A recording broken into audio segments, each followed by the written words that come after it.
Hey guys, I'm Richard Neowin, and today we're unboxing the Google Pixel 5 5G. I guess it's got a 5G in the title. I thought it was just the Pixel 5.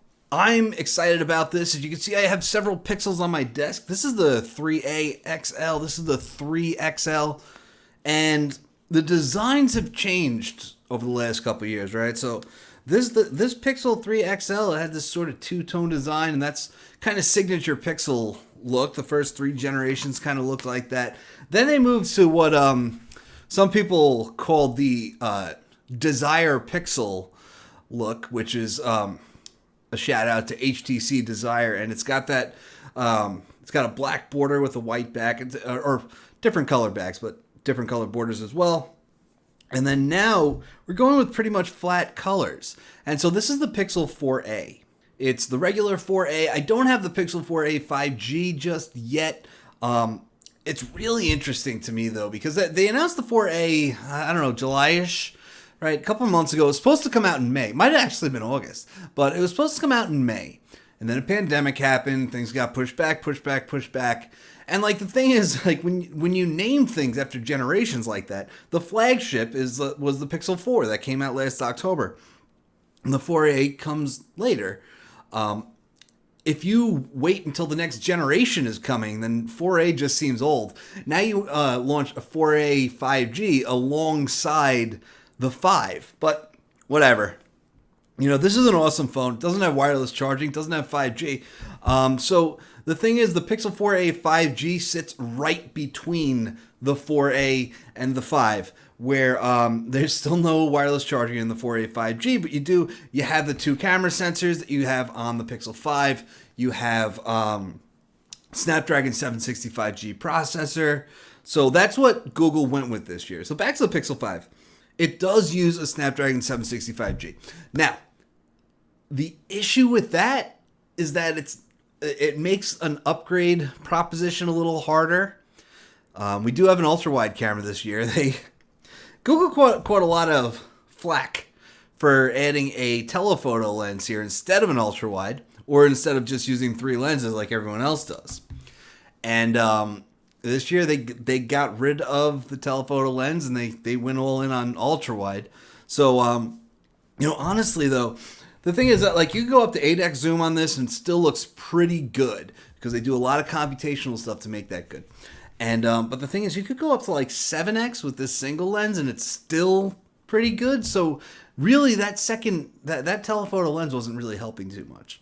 So ultra wide lens, that's probably one of the main things about this phone, because remember, 7 series chip. The Pixel 2 just ended support, or it will end support in December. It's getting its last update in December. So if you got a Pixel 2, you might want to upgrade to the latest Pixel. That makes sense. If you got a Pixel 3, if you're usually on a 2-year upgrade cycle, it might not make sense because this thing's got a Snapdragon 845 in it, right? This one had an 855 in it. So I mean, the Pixel 4 is definitely going to have better performance than the Pixel 5. It's a weird upgrade proposition. Same thing with Motorola's Moto Z4. They switched from 8 series to 6 series processors, so you kind of have to look and say, like, wait, if you have a 2-year-old phone, am I even going to do better by upgrading to the new one? And so, as far as performance goes, maybe they're probably right about on par with each other. Oops, I'm holding the Pixel 4. They're probably right about on par with each other between the Pixel 3 series and the Pixel 5 series, between the 2-year-old Snapdragon 8 series and the brand new Snapdragon 7 series. But you do get 5G, you get that second camera lens, you get that edge-to-edge screen, which looks awesome. So let's get this guy open. You can see we have our little tabs on the side, so this is a very easy box to open. Google also sent along one of its cases, and they sent along Pixel Buds. Now, the Pixel Buds do not come in one of these very easy to open cases.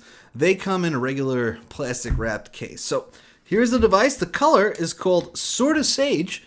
I think it's awesome. And it's a lot more subtle. Subtle colors do seem to be a common thing, but this year it seems to be a common thing. But it's a lot more subtle. Last year, with the Pixel 4 series, we had white, black, and orange. And the orange, they love to do these little quirky names for colors, which I'm not a fan of, but whatever. It was called Oso Orange, I think. Now, I didn't actually get my hands on an Oso orange, but this was bright orange. It was a bold color. So now we're seeing something that's a lot more subtle with this generation. The Pixel 4a 5G comes in white and black. There's no fancy color for that. And then, of course, the 4a only comes in black. And so a lot of people have said that Google seems to be giving up on its smartphones. Let's get rid of that plastic. Just because, like with the 4a especially, it's just plastic, black, unibody. They didn't do much in terms of designs with this. And I actually kind of like it. With this one, I like it. It feels really nice to hold. I'll tell you that right now. And that's because it's actually made of metal, and it's wild because it supports wireless charging. So you can actually put it on a wireless charging pad. It'll charge, and apparently there's some parts of the metal that are cut out and filled in with plastic or something, and that's how they get that wireless charging through the metal, which is pretty awesome. So let's start booting this up and see what else is in the box. We've got paperwork. Gotta love that paperwork. USB Type-C to Type-C cable. Of course, we've got an 18-watt USB Type-C power brick. Google has not stopped shipping the power brick just yet, like Apple is apparently doing this year. And I imagine that other companies are going to follow suit. This is like, I'd say I'm not mad at Apple for not shipping the power brick anymore, because we all have power bricks in our homes. We don't actually need them, and it's really not environmentally friendly to keep shipping these things. So that's fine, you know. And then we have a Type A to Type C adapter down here for a little USB OTG maybe. But yeah, this can also be good for transferring your stuff from another phone. If you have a USB Type A to micro USB cable or something that you want to use to transfer, this is going to help you out a lot.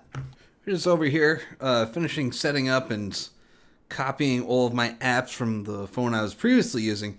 What's great is now I'm setting up the fingerprint sensor, and yes, here's another big thing. This actually has a fingerprint sensor. That is something that the Pixel 4 did not have. They went straight to facial recognition, just like Apple did. And I mean, no surprise, everybody was big on the facial recognition train. It worked great. But then a pandemic happened, and then we had to wear masks in public. And then trying to use facial recognition to unlock our phones really became a pain. It really became a pain point. So now, surprise, surprise, fingerprint sensors are coming back. Okay, so I think this is just about done. We could also take a look at what's inside the Pixel Buds. Yes, I have been waiting to get my hands on some Pixel Buds. You know, I'm a big fan of, what do we got? Oh, some ear tips, and a Type A to Type C cable. Sure, why not? As far as I know, Pixel is shipped with a Type C to Type C charger forever. I don't know.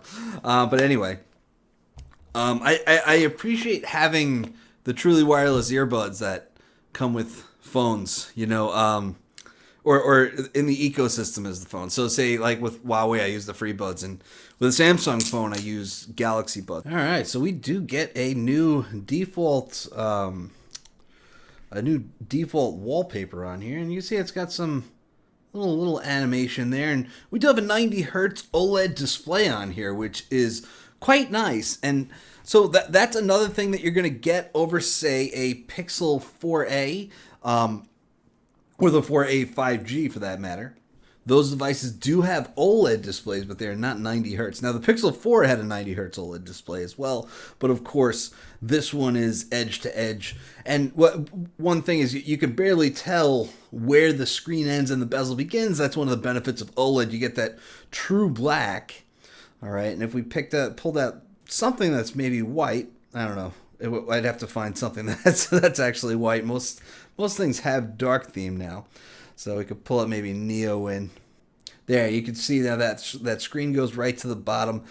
It's also has the same dimensions. The bezels are the same size on all sides. That's actually pretty rare in a smartphone. I don't know why it's still rare, why so many companies have had a hard time with that, but Google did it.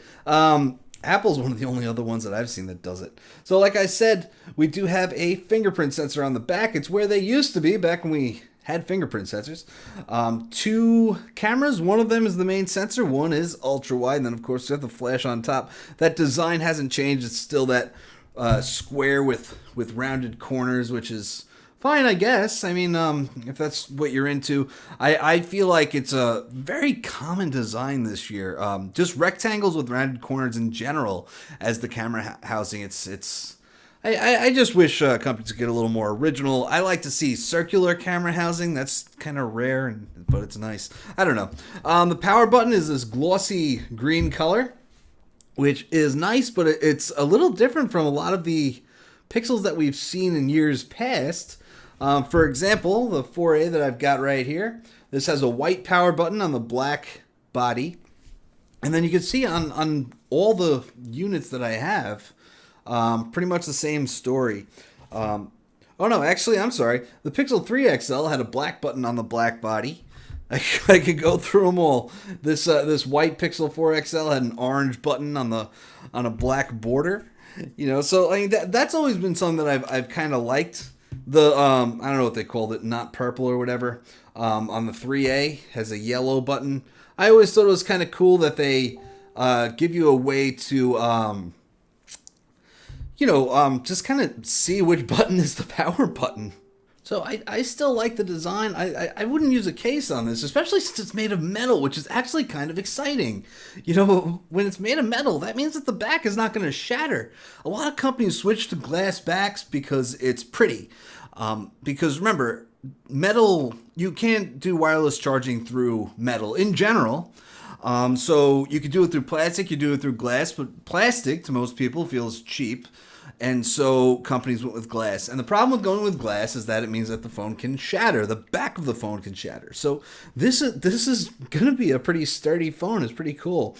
And it looks nice. You got this metallic green Google logo on the bottom. You got the fingerprint sensor. You got that metallic power button.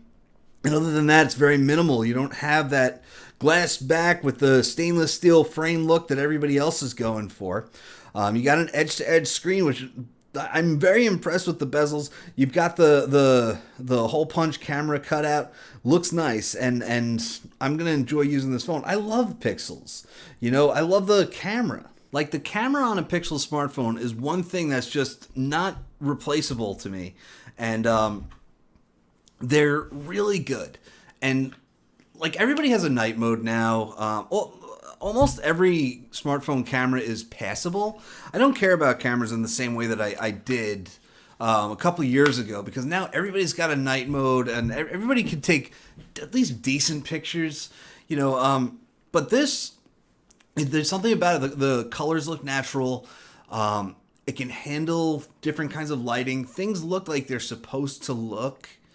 And like, when I take pictures of products, I actually use a Pixel, and I use night mode even during daylight, and they come out beautiful, Also, regarding that Snapdragon 765G processor, we got to talk about it a little more. It's good.